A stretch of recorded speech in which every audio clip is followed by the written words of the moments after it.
morning. Happy Wednesday. Welcome to the Pitch Strike Chronicles. I'm Uncle Tazza. I'm here with Rob and Donald. And Hal made a statement on Blake Snell that they are out on Blake Snell, that they have rescinded their offer on the 5 years, 150. And it makes you wonder why Hal would make a statement on a player that's really still on the market. And my belief has always been until a player signs with another team, the Yankees have to continue to explore the option. I think they're putting the cart in front of the horse on that because Snell can still negotiate with the Yankees to get a fair offer and not completely disintegrate the Yankees' budget. It also leads to when people are saying, well, the Yankees aren't talking. The Yankees don't spend enough. Well, they're already in the 300 range, so I believe that narrative is completely false and dead. We do have we are at a very high payroll right now without having to really spend all the money. But I think saying that they're out on Snell might be a tactic on the Yankees' end, saying we're not going to, if you don't want our offer, go find somewhere else to give you what you want. But this is where we're at. Rob, what's your thoughts on this whole thing with Hal coming out that they're out on Snell? Did he actually say that, or was that just Clappish's source saying that? See, that's another that's another question mark in the whole story. Because the article never said it was straight from Hal. It was just a source saying the offer's off the table, which could mean anything considering every reporter's been wrong this entire offseason about everything happening so far. So it could have been straight from Hal. It could have just been a source's thought because the fact that nothing's happened in the last 2 weeks with him. But what if in a week's time he doesn't have a team, still no offers? Does he come back to the Yankees and say, hey, let's talk? Would Hal say no?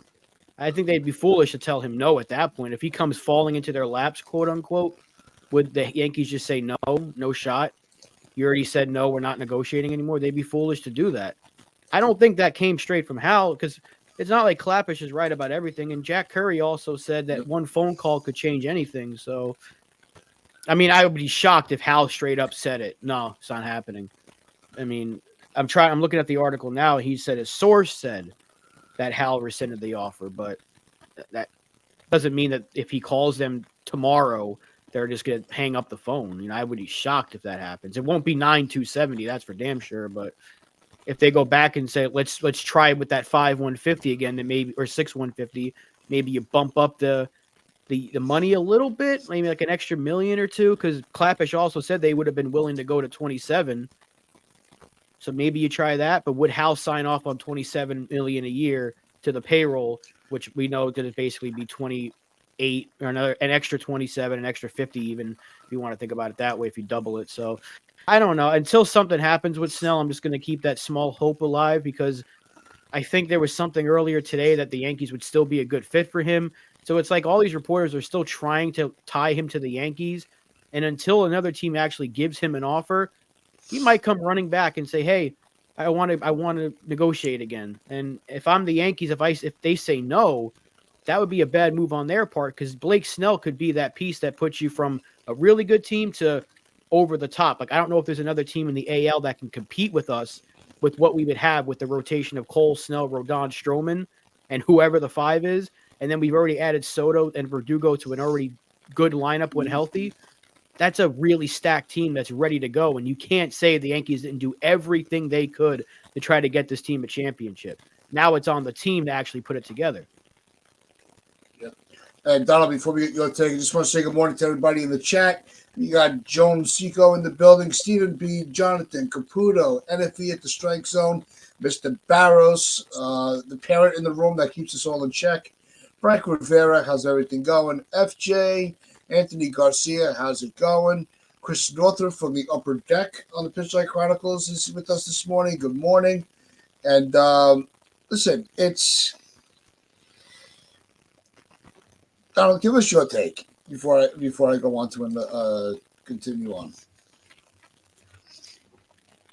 I think Boras should have reconsidered his strategy, because I believe that he priced out his client. 9 years is completely ridiculous for a 31-year-old. Absolutely mind-blowingly dumb. 9 years for a 31-year-old. He completely misread the market. How many teams are going to be spending the kind of money that it would take? I mean, we're talking about very close to Yamamoto's range. Plus, you're looking at Ohtani's deal. Teams are not going to get involved. That's just the reality. Those two were kind of special cases because Yamamoto is very young. You know, he's not even reached his prime yet. So a team would be more comfortable giving the kind of years. Not to a 31-year-old. What are you talking about? You know, 31-year-old position player. I don't even think you get 9 years for a 31-year-old position player either. But you'd be more willing to do that than a pitcher, because a pitcher can go like that, and then your 9 years are shot. It's the dumbest stance from Boras. The Yankees' offer was as good as it could get. 25 mil, and if you're saying they could go up to 27 mil, which I think it would have probably taken, 27 mil over 5 or 6 years, that is a great offer. So if Al Steinbrenner reneged on that, then I think he has every right to do so, because the thing is, Boras left absolutely no room for negotiation. The Yankees are going in 5 or 6 at 150, and they're going 9 years, 270. There's absolutely no room to negotiate. So I really can't blame the Yankees for backing out of that. And the thing is, if you look at it, the rest of baseball haven't jumped in on it either. And we're talking about the reigning NL Cy Young winner, and there is no other offers on the table. That says to me that Boras completely screwed this thing up. He completely overshot with his client. And it's also the responsibility of the client to go, yo, hold your horses, Boras. Jesus Christ, we just got a 5 or 6 year contract from the New York Yankees, offering me $150 million. Why am I rejecting this so quickly? You know, because you don't know what's around the corner. There's no guarantees you're going to get a better offer. And guess what? They haven't. And I don't think they will. As the closer we get to spring training, I think it's less likely that he gets a massive offer. It's more likely that he's going to have to accept something in the range of what the Yankees offered. And that's at the top end of the scale. So I really think that they completely screwed this up. So I really can't blame the Yankees for this stance. But I've said since day one that I want Blake Snell. And Aaron Judge went behind the scenes and went to Hal and said, I want Blake Snell. Garrett Cole as well. So their interest in the building, they want this guy. Aaron Judge said, we'll get him, right? Well, the Yankees put their best foot forward, but Boras screwed this thing up. So I really think that this posturing has probably cost him a move of the Yankees. I'd be surprised if he goes to the Yankees now. I think the ship has sailed. I do. I hope it isn't. But if you look at where the Yankees are in the tax threshold, $25 million or even $27 million, that's between $50 and $52 million that they'd have to pay Blake Snell per year because of where they are in the tax bracket. That's not realistic. So unless Boras comes back cap in hand, which I've never seen him do, but if he does, go back cap in hand and go, hey, let's start from where you guys offered. Again, the ball's in the Yankees' court, and I don't know where the Yankees are on this. I still think that we need Blake Snell, because I mean our bullpen's fine. It's not great. It's okay. It's good. But with an unbelievable rotation, which Blake Snell would provide us, then the bullpen isn't that much of a priority. That's why I would definitely go in on that. But I think the Yankees' priority right now is to shift some 40-man spots, unclog some areas there, and add a bullpen piece or two, and then we see where we're at. I think that's where the Yankees are right now. I think Michael Kay said so in the yes hot stove, but as Curry says, one phone call can change everything. I hope that's the case because I think we do need Blake Snell, but damn, they really screwed the pooch on this one, and they only have themselves to blame. No, I don't think they screwed the pooch. I really don't. I think that they made a legitimate offer to Snell. No. Boras. Well, yeah, Boras is an asshole. We know Boras that. screwed the pooch. The Yankees didn't screw the pooch, as I've just said for the last 5 minutes. The Yankees put together a fantastic offer. Yeah, okay. That was my mistake. I misspoke, as usual. I think Boras really did screw over his client. Say, look, there's nobody else calling for you right now. There's no market for you. This is the New York Yankees. They just acquired Soto. You have Judge. You have Cole in the rotation. You know, they have an aggressive, not always correct, but an aggressive GM that will make moves when needed. They're not always the best moves, but it's not like he just sits on his hands and does jack shit. Maybe last year, but that was 1 year. Yeah, you have the fans that want you here.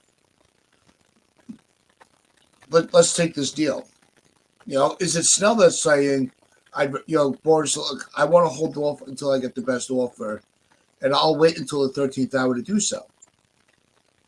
You just keep working until I say okay. Is that a possibility?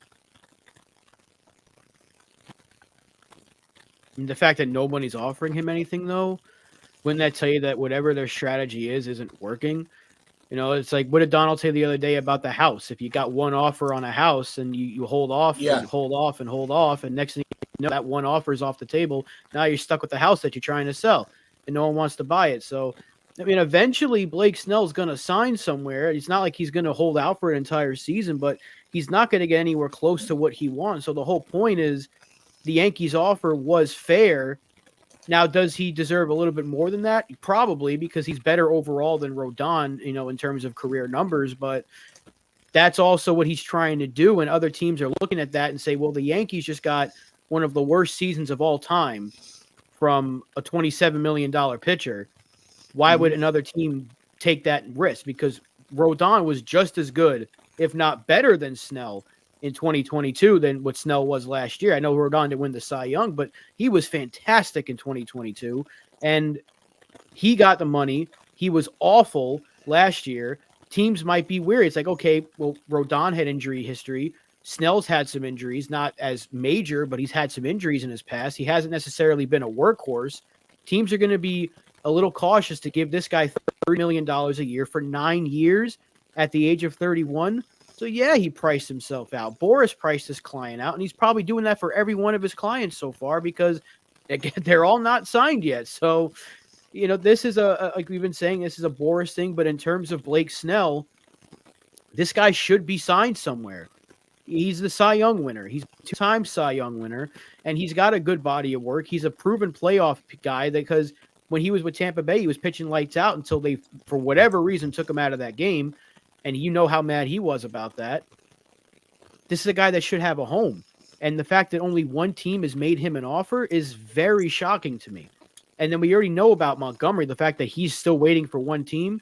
Now that Baltimore is involved with the new ownership, maybe they get in the Snell race or maybe even for Montgomery. But it is crazy to me that we are a week away or 2 weeks away from pitchers and catchers and only one offer for the NL Cy Young winner is on the table. That's nuts. Yeah. So is it Rodon's fault? Maybe. Is it Boras's fault? Sure. Is it Snell's fault? Yeah, it could be. It could be all those things. Rodon having the year he did may have told teams to kind of steer clear of giving that guy a big contract, giving a guy who's kind of similar a contract like that. So he might have to sign an opt-out deal after like 2 or 3. He might still get a lot of money, but he might have like an opt-out after year 2, year 3, whatever it may be. Maybe there's a mutual option, but yeah, Rodon only got 160, but at the same time, you saw how bad that first year was. That's why teams are going to be like, what if we get the same thing?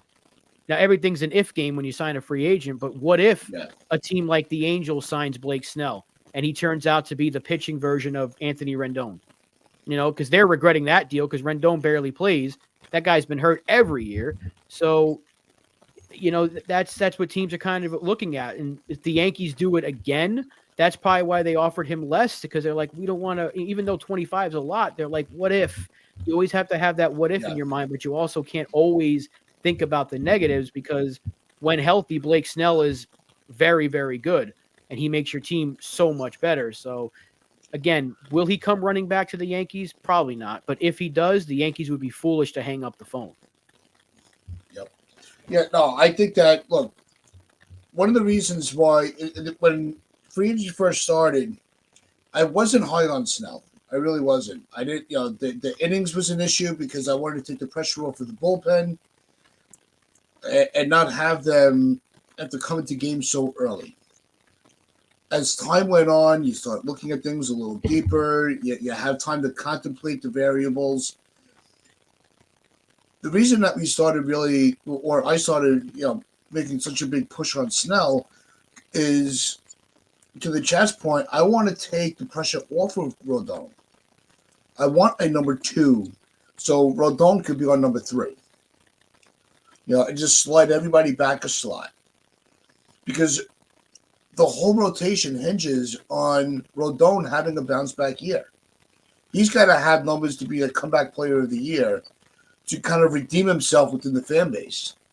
Not that he has to win that award, but we need that type of season from him. Because if Rodon doesn't click, everything else falls apart. You're going to have the same issues with the bullpen, with them being overworked by the All-Star break. You're going to have, you know, you're going to put a lot of pressure on your 4 and 5 pitcher because your 3 pitcher failed. Where, you know, you don't have a call the next night to get you back on track. So I think that it's very important that Rodon, although we're not looking at him to be the anchor of the rotation, the rotation does hinder on his success. Yeah, I want the pressure on him, though. And I think I said this before. I think he wants it, too, because he's not a bad pitcher that, you know, got this unnecessary amount of money. It's not like when Timothy Mozgov signed in the NBA for like an ungodly amount for some reason. I forgot who it was that signed him for like $80 million. And everyone was like, what the heck are you doing? It's Timothy Mozgov. And it might have been the Lakers, but Rodon had 2 excellent seasons back-to-back in San Francisco. So he earned his money, and then he has an injury-riddled 3 separate injuries that derails his first year with the Yankees, and everyone's writing him off. I think he's pissed.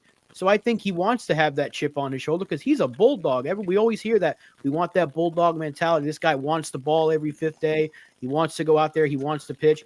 We saw that one clip of him getting hyped up when he got a strikeout against the Mets, and everyone's like, yeah, that's the guy we want.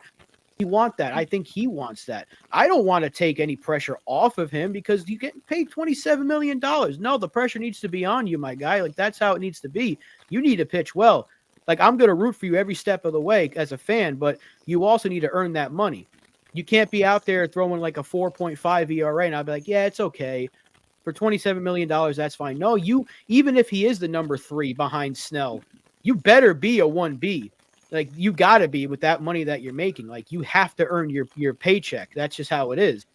So I think he's up to the challenge, and I think he wants that challenge because no one, like I said it before about Hal, no one wants their name dragged through the mud. And I'm sure he's aware of what's going on. Let's not forget this is the same fan base that was giving this guy Venmo money to sign with the Yankees, and now they're casting him off as an afterthought, and they can't stand him. So, look, I want Rodon to be good. Tats wants him to be good. Donald wants him to be good. All 30-plus people in our chat want him to be good. I think he wants the pressure on him. And if we get Snell, would it take a pressure off of him? Sure, but I don't think that matters to him. He needs to go out there and be that bulldog that we signed. And I want the pressure on that guy. Go out there and prove it. Go shut up all the naysayers, because if you do that, the Yankees are going to be in a really good spot come October. I just think it makes it the rotation a lot deeper if you have, Absolutely. Cole, Snell, Rodon, Stroman, Schmidt, or Cortez, depending on how spring training goes. I know that, they're speaking very highly on the health of Rodon and Cortez. But if I had to put my money on one of them to have a legitimate bounce back, I'm putting it on Rodon. I think he has the resume for it, and not to knock Cortez. But Cortez, I think, is a very fluid pitcher. You could put him as your long man. He could be your new Chad Green, or what we used Luis Cessa for, where you give him a spot start if you need to, but he could also eat you a couple of innings to give the bullpen a break. We have some new people joining us in the chat before I throw it back to Donald to get his point of view. Brad, what's going on? Good morning. Jason from 161 River Avenue. Good morning to you.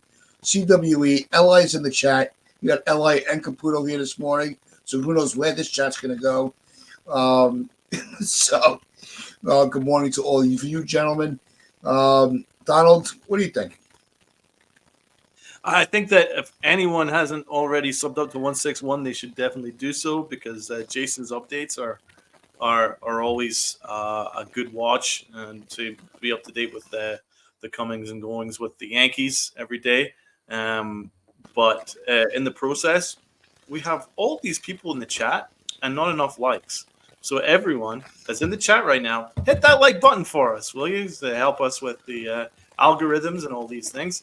And anyone who hasn't done so, sub up, because our channel growth is continuing at a meteoric rise. So this is awesome. So continue that.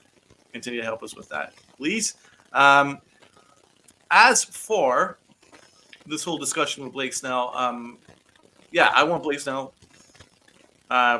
Really want Blake Snell, but the thing is, the Yankees can't force Blake Snell to accept that offer. I mean, at the end of the day, they're posturing and wanting something in the region of north of 9 years, which is completely and utterly ridiculous, but that's what they're holding out for, and that's what I'm talking about.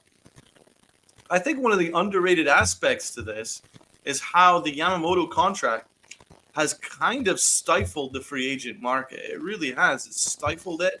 And teams are afraid now because it's set an unrealistic bar now. It really has. If you look at Yamamoto's contract for someone who hasn't pitched in the majors yet, and to get that kind of deal, it's set an unrealistic marker. And now the agents, which they have every right to do so, because they're looking at Blake Snell, Cy Young winner in the AL and a Cy Young winner in the NL. He's had 2 phenomenal seasons already in his career. And you'd be thinking, well, why can't I get that from my client than similar to what Yamamoto got? And he has every right to do so. But the problem is, there is not enough demand to meet the supply. There just isn't. There's not enough teams that want to compete for one. Not enough teams that actually have the money to spend for 2. And you're looking, and this is what the agent should have done, is he should have looked at where he possibly could have gone, right? So if you're looking at the Yankees actually have, even before they had Marcus Stroman, they had a set rotation in some ways, right? With Nestor Cortez and Clark Schmidt, etc. But we went that extra mile and got Marcus Stroman. So again, the Yankees were not totally desperate. You look at the Mariners; they have a bunch of options already. They had Wu, they have Castillo. They have at least 3 legit starters. So are they going to go in all the way in and go 9 years there? The Giants, Well, they just got Robbie Ray, and then they went and then they got Jordan Hicks on a kind of a smart kind of contract. So again, you're looking at the options, and then the only ones that I can think of would maybe be the Angels. But maybe they're thinking, you know what? We just lost Ohtani. We're kind of screwed. And we didn't make the playoffs with Ohtani. Are we going to make the playoffs without him? So maybe they're thinking, you know what? Is it worth spending $300 million? So what I'm saying is the market just isn't there. And then you look at the rest of the league. The Orioles desperately need another starter, in my opinion. But at the end of the day, until this new ownership comes in, are they just going to have $300 million kicking around? It's the Orioles. So, again, the demand doesn't meet the supply, and that's why we're looking at this situation. Blake Snell should regret how he and Boras has handled this free agency, in my opinion. They should have been far more realistic. 6 years at $27 to $30 million per year is not an insult. In fact, it's pretty much in line with what I would expect a Cy Young caliber pitcher to get. The Yankees put that offer on the table, and it was a fair offer, and I believe they would have been able to negotiate from there had they not completely dismissed the Yankees right out off the bat. I think 5 or 6 years, I think the Yankees probably could have gone up north of 27 if the interest was there, and if they were willing to settle on 5 or 6 years. I think the Yankees would have been like, okay, well, we'll go that extra mile. We'll give you that. We'll give it maybe some added incentives to make you up to 30 million AAV, whatever it is. I think the Yankees would have done it had they been close, but they weren't even close. 5 years and 9 years, there's no way you can bridge that gap, and I'm not bridging the gap at 7 years. Even 7 years is insane for a 31-year-old. So I really think that the whole negotiation process was a mistake from Boras. But if you look at our rotation, I think our rotation does need Blake Snell. But Rodon, I've been saying it through the whole offseason, is kind of the key to this whole rotation. Yeah, and it's I agree with that. What we got with Garrett Cole. Garrett Cole's the ace. Rodon's the key here. If Rodon pitches to the back of his baseball card, last year aside, the Yankees have their number 2 starter, even without Blake Snell. Well, that's why I made the joke. I'm like, isn't it better off that Rodon had a shitty year the first year, and now he can just rebuild on, and we could be like, wow, all right, his first year wasn't that great, but wow, what a contract that turned out to be. I'd rather that than have that shitty year towards the end where it's like, oh, now we wasted our money. It's not unheard of. Blake Snell hasn't pitched like a Cy Young every single year. He's had down years, and he's come roaring back. So there's every chance that Rodon does so too. But can we trust that? We haven't seen it. So that's the question. We haven't seen it from Rodon yet as a Yankee to know that he's going to turn it around. We've seen it in the past, but as a Yankee, we haven't seen it. So that's the big question mark right now. And I do also want a little bit more swing and miss stuff in our rotation. And after Rodon, it's a little dicey with the swing and miss stuff. We don't really have much swing and miss. A lot of contact. We also have a lot of contact in the bullpen. Ground ball, soft contact, but still a lot of contact. I'd like a little bit more swing and miss stuff. Well, Blake Snell definitely has that, but he also has we talk about it with him is his control issues, or necessarily the fact that he walks a lot of hitters. What's that going to mean? I don't care about all that. If you can go get him, go get him. I think the most likely thing they do is add another starter on the cheap via trade, or maybe they just add to the bullpen more, like you mentioned earlier, like Kay said on the Hot Stove Show. But they just picked up that dude Gage from the Astros on waivers, who I think is a sneaky good move because he's had some good numbers. And he's a ground ball pitcher. He's a lefty. So now you have multiple left-handed options you can go to out of the spring because you have 4 guys in the 40-man now. And, of course, people are complaining about that, just like they do about everything. They complain about everything. And I see Caputo's in here complaining about the Stroman deal, calling him a number 4 or 5. That's completely untrue.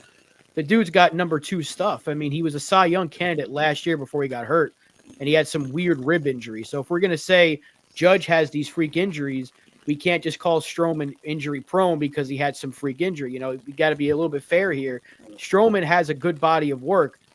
His numbers speak for themselves. He's had one really bad season. Everything else has been like a high 3 to low 3 ERA. So that's not a number 4 starter.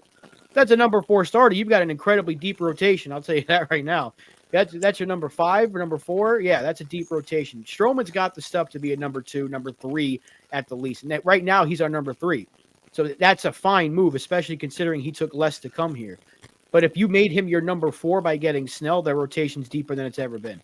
It's all about putting it together. Now, at the end of the day, we don't know. I don't think we're going to get Snell, but I'm going to hold out hope until something happens. Until he signs elsewhere, you never know. You never know what's going to happen. And that's what happened with Teixeira way back in 2009. No one thought we were going to get him. It seemed like he was going to be a Red Sox. Yankees had no interest. They just got Nick Swisher to play first base and Xavier Nate was to be the right fielder, or vice versa, whatever. And then they said, let's go get Teixeira. And they got Teixeira. So maybe until something happens, really all we can do is just speculate because this offseason has been all right. Well, that's just an opinion. Is Bad Dog in MLB? Is Bad Dog like the end all be all for opinions? No, he's just a guy having an opinions like us. So if he thinks he's number 4, good for him. That's his opinion. I don't think he's a number 4. I think he's a number 3, number 2. On a lot of rotations, he could be a number 2. On ours, he's a number 3. He's right where he belongs. Yep. I think he's a number 3 starter. I do. I think he's a number 3 starter. I think if to echo Rob's sentiments, if he's a number 4 starter, that means our rotation is fantastic, right? But I still think he's a number 3 starter, but a very good one at that. I think he's a solid 3. But I do want to jump back to what Jason says here. The value to take, in my opinion, is even though the Yankees offer might have been 120 short of what Snell wanted, everyone else was 270 short. So that's the thing, man. That's why I made the analogy yesterday of the house. If the Yankees, if you only have one offer on your house, you can't play that much hardball. Who are you negotiating with? You know what I mean? Yeah. Yourself? Why would you do that? So, I mean, you can't just completely dismiss that one offer you got. You should have sat down and gone, okay, well, there's interest in both sides. Where are the areas where we agree on, and what are the areas which we can work on to get a deal? That's how negotiations work. And no matter what line of business you're in, that's how negotiations work. And it looks like the Yankees put in an offer, the only offer, and which is actually probably market value, if not slightly above, for what Blake Snell is. And they were completely dismissed out of hand, which is ridiculous. It's kind of like if you had a valuation on your house and it was met, and then you went, nah, go away. You know what I mean? That's kind of what it was. I mean, what the hell do you want? So, Jesus, it's frustrating. But, the more I think about it, the Yankees were right to pivot to Marcus Stroman. In my opinion. Yeah, it's... when I first read it, that the Yankees pivoted and moved on from Blake Snell, I was like, oh my God, why? Because Blake Snell is the truth. He's legit. He's the man. I think he's phenomenal. And it is interesting. Badly. But it looks like it's on them. It looks like it was on his camp. I don't think it's anything to do with the Yankees. Well, if you want to go by market value, if you use Spotrac as an example, they have him at 6 for 143.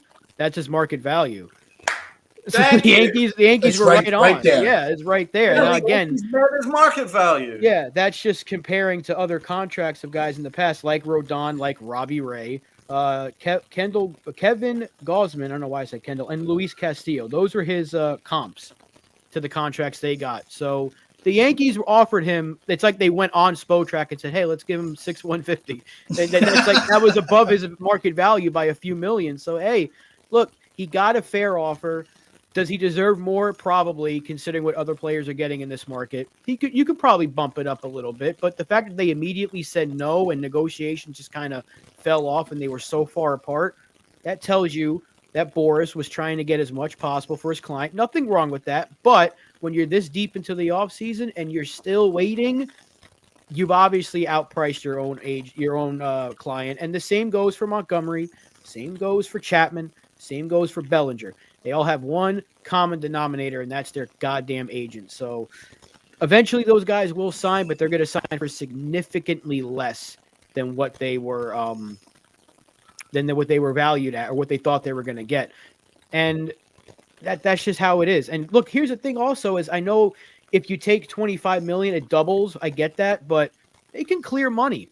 They could make a few moves. If you move Canely, if you sign Snell, you don't need Nestor. I'm sorry. I don't want him in the bullpen. A team will give you something for $4 million of Nestor Cortez. You can move him. Maybe you think about moving Loizaga. I don't know if you want to move two bullpen arms, but you could even think about moving Grisham. You know, they just signed Greg Allen to some really strange minor league contract, by the way. They gave him so many incentives for a minor league deal. It makes me think he's going to be on the bench at some point. I don't want it, but hey, if some team's willing to give you a lot for Grisham, maybe you entertain it at least, and you can clear about what would that be? Roughly 15, close to 13, 14 million if you trade those guys away, and that would kind of bring you at the 10 million you have left to spend just for this year. You can make it work. That's a lot of moving pieces to make one signing, but there are ways to clear money to bring in Snell to where it's not going to make the payroll a crazy amount. It's still going to be doubled, but if you move some other contracts, you can make the money kind of even out a little bit. So again, hopefully something happens and he does come to us, but I'm not expecting it. Yeah, and look, Stroman was not on the radar, right? But Snell was on the fence on the radar, where it was a guy that we were, a lot of the fan base and we were teetering on. Would it work? Would it not work? The age, the innings pitched. Outside of our plan A was Soto and Yamamoto, right? The whole Yamamoto, moniker, right? That was not good. It didn't happen. The plan B is really what they're executing right now. Because I think that they're gonna. I'm starting to think that they're gonna have a strong trade deadline. We have a lot of movable pieces. Really do, and to the excitement of some, to the disappointment of some. But there's going to be some movement going on throughout the year. Especially during the trade deadline. What's Torres' year going to be? The other factor that's coming into it is, the news of the Baltimore Orioles' new ownership group. How does that, where does that swing the pendulum? As far as, the aggressive, how the aggressive spending of the Yankees, whether via free agency or trade, how does that swing it? And also, don't think that, tomorrow the Orioles are going to start signing all these players, right? There's still a lot of vetting that has to go on before it's actually approved by MLB and the other ownership groups. So it's not like, today the Orioles are going to just open the paycheck. So let's keep that in mind, too. There's a process to it. You just watch the Mets go through it with Cohen. So until it's actually finalized where they can start spending their money, there's still that process to wait on. But do you guys think that this new ownership group for the Orioles, does that swing the pendulum in the AL East? Not yet. Like Donald said earlier, until they start doing it, just happened. They just they just agreed to it. Like you said, they got to go through a bunch of other stuff before it becomes finalized. If the most I see them doing, if it does get finalized, let's say by spring training, is they could make a trade for Dylan Cease. Maybe Cal Ripken and the company that owns the team now, they go, hey, let's give up some prospects here. They ain't going to give up Jackson Holiday, but let's give up some of our deep farm system to get Dylan Cease. Just because they have a new ownership doesn't mean they have to go and spend $200+ million on a pitcher. Now, I think Montgomery is a perfect fit for the Orioles, so maybe they go spend on him because the guy's still waiting for one team, and he'd be closer to Boston. We all know he wants to be closer there. I think he's a good fit for there, but why? I mean, everyone's kind of like panicking, like, I'm afraid now. Oh my God, the Orioles are going to be so much better. It's like, why? Just because they have a new owner? Yeah. The same thing about the Mets when Cohen took over. So until they start making moves, and you know what? Even though they didn't spend, the Orioles have been smart. They built up a hell of a farm system, and now it's starting to pay dividends. So if they make some smaller signings, like I'm not saying they have to spend $200 million on anybody they want, but if they start making some actual moves, they start spending some money on needs like a Montgomery, then yeah, you can be a little more afraid of them because they've got a really good offense, but they need the pitching. So maybe now they spend on Montgomery or even Snell, but until it gets finalized, I ain't worried about it. Yeah, exactly. Donald? Yeah, I mean, we have to worry about our own house. We got enough things to worry about on our end, but I think the Orioles already have a legit team, even without spending any money, and they will make the right moves. I'm sure they're a smart organization, and I'm really happy for them. I'm glad. I'm actually happy. I'm not worried. I'm actually happy because I support good franchises getting better. You know what I mean? I'm not blind to the fact that half the league aren't interested in competing. So if we can actually have more teams that have history behind them, like the Orioles do, then good. Let's make it Right. Yeah. sort of competitive. Even though the Yankees haven't won since 2009, you know there's still such a lack of teams that want to do anything in free agency. So I think it's a good thing. It's a good thing. Cal Ripken, the face of the Baltimore Orioles, I want that to happen. I think that's a great thing. At the end of the day, the Yankees will still come out on top because we're the Yankees. We just have to be smart about things. We have to get better. And I still think there's some work to do for the Yankees here. I don't think that we're completely set. So we'll see where we're at. But I want Blake Snell. Yeah, looks a little unlikely now. So where do we pivot? Do we pivot into the bullpen or do we pivot to getting another starter? That's the question. But I'm a little sick of hearing about, wait till the deadline. Wait till the deadline. You know, how many times have we It's heard a long that? ways away. It's a long time away, and anything can happen between now and the deadline, you know? We were hearing in April, the Yankees will just wait to the deadline to get Bellinger. Did it happen?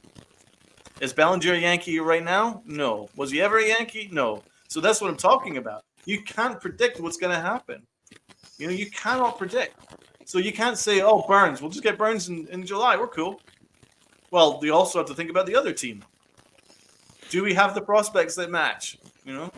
Are the Brewers going to be competing? They could be in first place. Be competing. Where are the Yankees going to be? Because we don't know. Maybe there's a bunch of injuries. Knock on wood, that doesn't happen, but we don't know. So you can't say, we'll just wait till the deadline. We're good. That is always a false prophecy. It really is, guys. So that's my advice to everyone that's just that's already kind of planning their Corbin Burns trade pickup in July. It's a false prophecy, guys. This is your window right now. I kind of want 99% of my team set before spring training. Yeah. It's for the better. Now, if there's a move that can be made at the deadline, great. But at the end of the day, when you have to rebuild or you have to make massive moves at the deadline, then I think that says something about your team that you're not properly set. You should be set going into spring. So for me, the Yankees should be making their moves now, and you cannot predict what's going to happen because it is a volatile market. The market can change on a dime. Anything can happen. You cannot predict it because at the end of the day, it is a marriage. It takes two to tango. If the other team doesn't want to tango with you, then you're screwed. So make the moves now. If I were the Yankees, It's the deadline, like you said, is a ways away. You know, I reference it because it's still a valuable part of the season, and we have the value to say, okay, if we make a move and it doesn't pan out, we have, the prospect depth to pivot at the deadline. But if you really have to, if you're waiting to pivot at that point, something went wrong. but it's still a part. It still has to be to me. You don't have to agree with me. That's fine. But I think that's why I didn't want to go full bore on the trades. I want to save some ammunition for the deadline because you never know. Injuries happen. It seems like the Yankees have more injuries than baseball combined. You don't see I just don't see where you can go into the season if you have that many question marks where you're relying solely on the trade deadline. No, then I think you're misguided. I think you're looking at it the wrong way. Well, yeah, because go back to 09, right? They didn't have to do anything. They got Eric Hinsky and Jerry Hairston Jr. And Yes. Brad Marte was 08. They got him. I think it was either 07 or 08. They got Marte and Xavier Nady from Pittsburgh. They didn't get him in 09. But I see what you're saying, though. That was like their last big deadline move. Like Benintendi wasn't really a big move. It was a solid move. Sonny Gray, though, was a pretty big move. Let's be honest here. Like that was a pretty big name they went out and got. They gave up a lot to get him. So they have made deadline moves. But if you're realizing something is 2021, they had to get Gallo and Rizzo, and they had to make 3 different moves. 2022, they had to make like 5 separate trades. That tells you that the team was not complete. Last year, they didn't do anything. They should have sold off some pieces. But when you're winning a lot of games, you don't need to make a lot of trades, and did Houston make substantial moves? They got Verlander, and look what it got them to a World Series. So not to a World Series. It got them close again, but they needed a pitcher, and they took him back on. But that's it. Like, you don't really see, like, the good teams. They don't make, like, the blockbuster. Because if you're really good, you're not going to need to go and get an ace starter. Yeah. That's a team that is, like, on the outside or like needs to kind of creep up there a little bit. They'll make a couple of moves to go add a big name that's available. But you can't bank on Burns being available because you don't know what's going to happen this season. You don't know. The Brewers could win that Central. I've been saying this all year, all offseason. They could win the Central. It's wide open. Or they could be terrible. But again, do the Yankees want to pay the prospect cost? Because it's going to cost them a lot. Yeah, and Caputo, what did it get the Dodgers in 2021? They didn't get them a championship. So sometimes you don't need to do it. I'm just saying, if you have a really good team, you can assess your roster by the deadline. Like, do we really need to do it? Because if your team's in order in February, when July rolls around or whatever the deadline is now, I think it's the 30th now. They keep changing it, but if they got a really good roster, they might need to make a small move or two. Like, we got to add to the bench, or we got to add a bullpen piece, and that's really it. But that you don't see it every offseason where, like, the first place team is going to make the big trade. The Yankees they shouldn't have to rely on that because they tried that last year. And they didn't get Reynolds. And they were stuck with the worst outfield you've ever seen.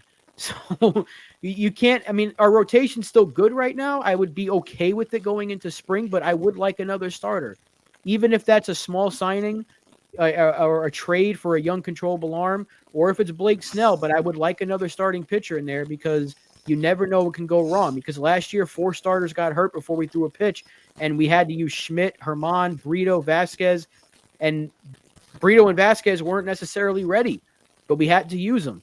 Clark Schmidt was going to be in the bullpen, and we had to use him. Domingo Herman was not supposed to even be considered, and we had to use him. He ended up being one of our better starters.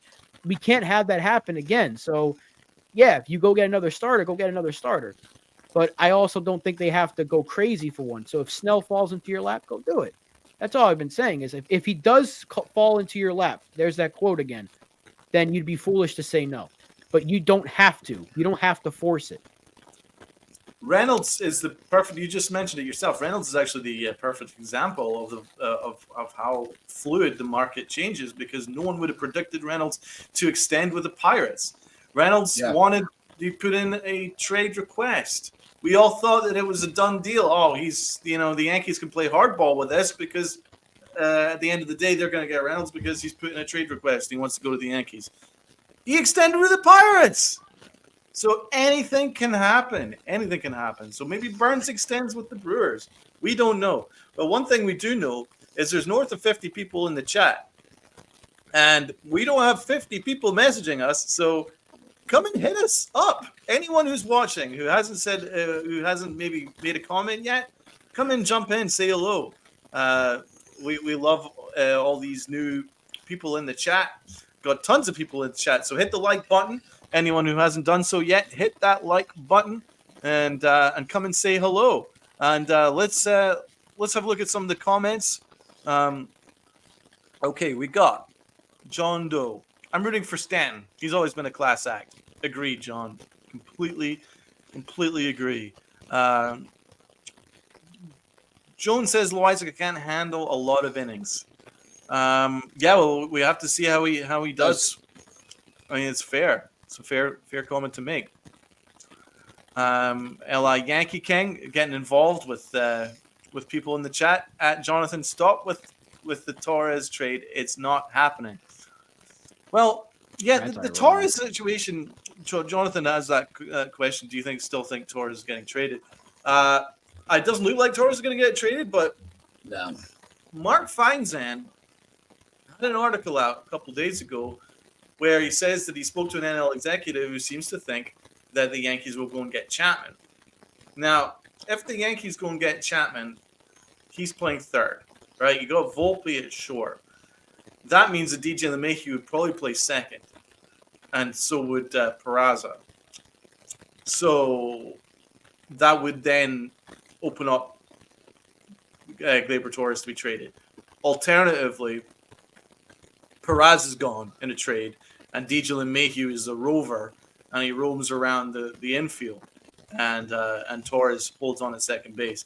It doesn't look like Torres is going to get traded. But if I were the Yankees, it makes sense to explore it, because if you don't want to pay what Blake Snell's won, maybe there's a deal you can make with the Marlins and bring in one of their ton of starters that could maybe provide us upside. And are you going to pay Gleyber Torres $100+ million in the offseason? Because I don't see it. But are the Marlins going to pay Gleyber Torres $14 million this year? They don't even want to pay Arias. Gleyber's going to make more than him. So the only team that might take him, there's just not enough teams that want to put on money in their payroll. Yeah. It's really hard to. It must be really hard as Brian Cashman, not to defend Cashman, but it must be hard to be Brian Cashman because you're like, which teams actually want to take on money? There's not a lot of teams that actually want to take on money. So it's a good question, but yeah, it doesn't look like he's being traded. I completely agree with Jason, and it echoes my sentiments in my article. Boras is hurting his clients as much as he's helping them this offseason. I completely agree. RDG, how did Snell turn down $30 million at 31 years old? Good question, Artie. It's a great question, Artie. We've been saying it. What was the Yankees' plan B? They never really had a plan B. Yeah. Because after not signing Yamamoto. Okay. It's an interesting question. I do think that Yamamoto was plan A, B, and C. I do think that. But it looks like our plan B is kind of what we're doing right now, where we've pivoted to a low-cost, high-upside option in Marcus Stroman, which is the third starter, and then we're hopefully I think that's our plan B. Does Uncle Tats and Rob agree?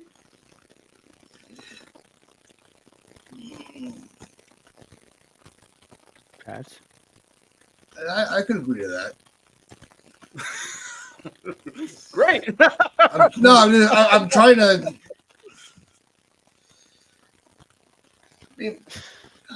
Boras and the high ass in terms of money and prospect capital are slowing things down the other. That's true. I mean, that's what I'm saying. I mean, because of the price that it costs to go and get a Blake Snell, I think other teams are like, well, you know what? It's going to cost you a ton in trade value to go and get a Dylan Cease off me or a Corbin Burns. You know what? So a lot of teams are playing hardball. I think it's quite an interesting point made there. Who else have we got? Thank you, Jason. Appreciate it, my guy. 6 years in terms for of, I guess, exactly a plan B thing. Look, They thought they were getting Yamamoto, right? Like everyone thought Yeah. they were. And there was, I think in Clappish's article, he even alludes to it. Like it seemed like the Yamamoto signing was at the 1 yard line. There's that quote that we use every offseason. We always hear it from one reporter or another. They thought they had him. And because the Dodgers were not seen as a realistic possibility until Ohtani's deal was so deferred. Once that happened, the floodgates opened for the Dodgers to go get him, and he wanted to be a Dodger. But if the Dodgers weren't involved, he would have went to the Yankees, and that's what the sentiment was around the league. It was either the Yankees or the Mets, and then the Dodgers got involved and became the Dodgers and the Yankees. So the Yankees thought they had him, and they put out a really good offer for him, and they rolled out the red carpet. They gave this guy a jersey, said you can keep it. They tried to sell him on everything. They thought they had this guy in the bag, but he wanted to be a Dodger. That's fine. It's hard to be like, what do we do now? And they still tried to go get Blake Snell. They tried to go get him, and he said no. So it's like, all right, well, option 1 said no. Option 2 said no. And now here comes Marcus Stroman, who's like, yeah, I'll take less money to go sign there. And you're like, all right, fine. Yeah. Because realistically, you didn't need a number 2. It would have been great to have Yamamoto. It would have been great to have Snell, don't get me wrong. But now you've made your rotation better. Let's not forget that they now have more depth, that they've accrued more depth that they lost by getting Weaver and Morris and Poteet. They still have the kids. Basically, Luis Heel, Clayton Beater, Will Warren, those are the Vasquezes and the Britos of the world now. Those kids, unproven, just like those two were last year. You have the depth again, not as much, but you still have depth. You added to your bullpen depth with some minor league moves, the waiver claim the other day. They've made several moves to make this team better. The bullpen looks good. Could it use an actual lockdown closer? Sure. But am I against Clay Holmes completely? No, I'm fine with it. But hopefully he needs to avoid that 2 week. We talked about this the other day. He needs to avoid that Chapman 2 weeks period where he can't do anything right. But that's another conversation. The team is better. 1,000%. They've added almost $70 million in payroll to the team this year. And it just seems like every time people say the offseason hasn't been enough, they're overlooking the fact that we just added a generational hitter. Even if it's for one season, you cannot say this has been a bad offseason when you added Juan Soto. You just can't do it because your rotation is better. Your offense is so much better with Verdugo and Soto. Your bench is better with Grisham. And hopefully Peraza is going to get an actual shot to play every day. Your team is better. Absolutely, 1,000% better. Is it the sexy move? Was Stroman everyone's top choice? No. Nobody here will tell you he was their top choice. But was it a good signing compared to what other pitchers are making? Yes. Stroman for 18.5. You look at the other thing, Jesus. Giolito getting 19. Give me Stroman for 18.5. Absolutely. Yeah. Agreed. No, I think that you're going to see, I'm going to put together a graphic for Friday's show. I'm going to put down my projected lineup for opening day and compare it to last year's. And we'll do the same for the starting rotation.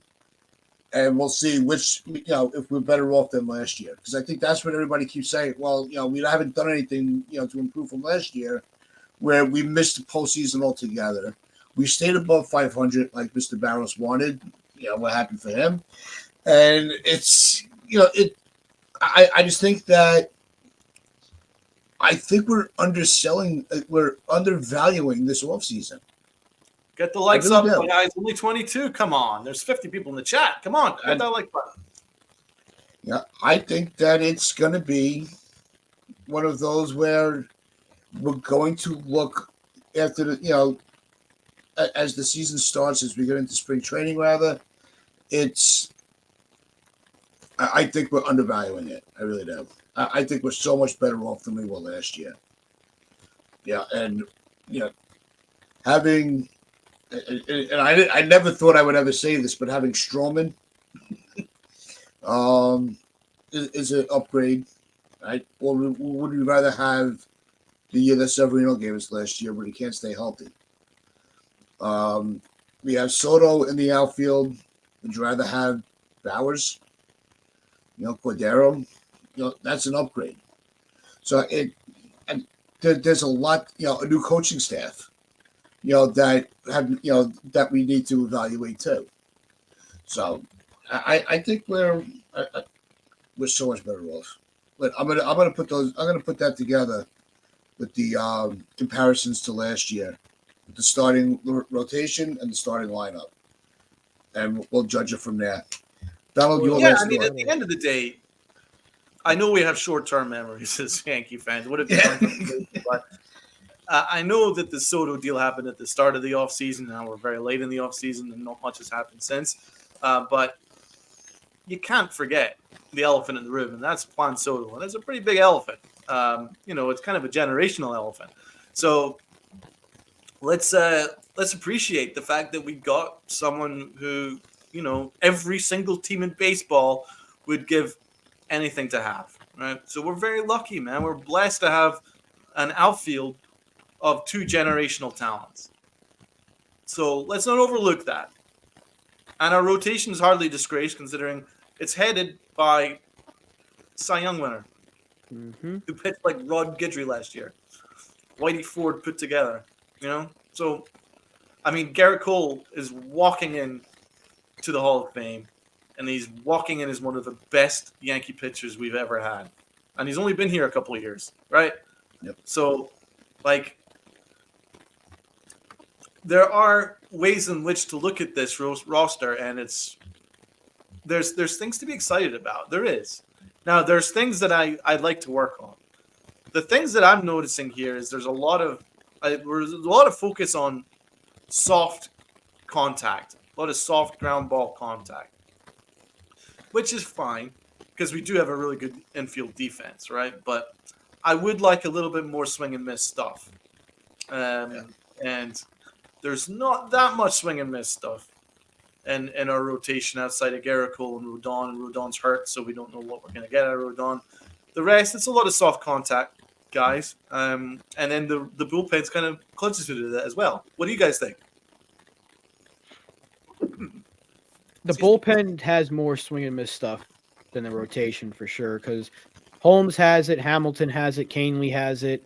Trying to think of who else is going to be in there. Even Victor Gonzalez can be both. He's a guy that throws upper 90s, can get up there. This is more of a sinker ball, ground ball guy. When he's on that, it's hard to hit that. He can still touch triple digits if he's throwing that fastball of his. Let's not forget that. He's got the swing and miss stuff for sure. In my opinion, he can rack up the strikeouts. Now, is he on the level of like a Devin Williams type? Probably not, but the way the Yankees used to do it, it was strikeout or nothing. Now it seems like they're trying to have a mix, because they had so many guys that they were just like pump up 99 and get the strikeout, and then they would get tagged. But I kind of like the variety though, because top of the rotation, Cole's got it, Rodon's got it, Stroman's a ground ball pitcher, and I don't know about Schmidt yet, because that slider of his, that slurve, whatever it is that he throws, that can be swing and miss. Like, until he puts it all together, I'm not sure what the verdict is on him. Cortez is obviously not a swing and miss guy. Sometimes there's definitely more swing and miss stuff in the bullpen than the rotation, but I do like the variety though, because it used to always be power arm. Now they're kind of mixing it up, and I think that's a good thing because it can throw guys off balance. Especially when you put in Efros. If you go from let's say 7-8-9 Efros to Loizaga, who's going to throw 99 with a sinker if he's healthy, of course, that's a drastic difference. And then you go to Holmes, maybe you go Loizaga 7, Efros 8, Holmes 9, just to mess with teams. Then you go slow, fast. There's a lot of sinkers here. There's a lot of sinkers. Well, that's Matt Blake. Matt Blake loves. If you throw a sinker, come to Matt Blake. Guess what Matt Gage throws? He's got 3 pitches: fastball, slider, and sinker. And that's why they're interested in maybe have slight interest in Syndergaard, because guess what he also throws? A hard sinker. So if you throw a sinker, Matt Blake will immediately love you. Yep. That is going to wrap things up for us today. Just remember, tune in Friday. We will do a roster comparison just for the fun of it, going into before we dive into spring training, and our expectations for that. The other question that we're going to propose to you guys on Friday, right? Everybody's talking about, well, this isn't a World Series team, right? What player would you add right now to where you're guaranteed to win the World Series? Because it's not a guarantee, but we'll leave that at that. Friday's another day. But we do want to thank everybody for hanging out with us. We appreciate it. Hit that like button, hit that sub button. If you haven't already, share this out to your friends, your family, the stranger on the corner. And as we always say, wear your pinstripes of pride and play hard.